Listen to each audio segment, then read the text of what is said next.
But this is that which was spoken by the prophet Joel. And it shall come to pass in the last days, says God, I will pour out my spirit on all flesh. Tonight, he's going to pour out his spirit on every single person under the sound of my voice.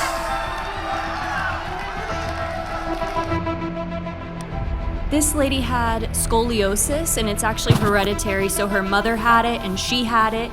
She said that she's been in pain all night and the pain left her and she feels completely healed of her back. But something left me. It spiraled out of me. I saw that. You feel good? I haven't touched my toes since I was a child. She hasn't touched her toes since she was a child. This gentleman was disabled for 7 years, had pain in his back, and took 15 pills a day. Came last night, got prayed for, and did you take any pills today? No pills today. I feel wonderful. I was actually able to sit for more than 10 minutes at a time without getting up. I sit there all night, and it's wonderful. This lady had a brain hemorrhage about 13 months ago. She had 32 blood leaks in her brain.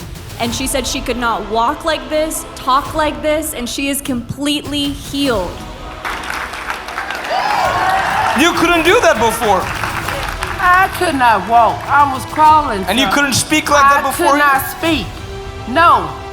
I had a brain hemorrhage stroke February the 12th, 2022. God is good, you know? He's great. He's real.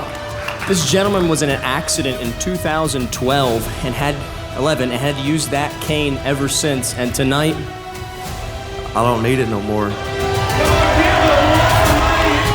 For the Spirit of the Lord is upon me, for he has anointed me to set the captives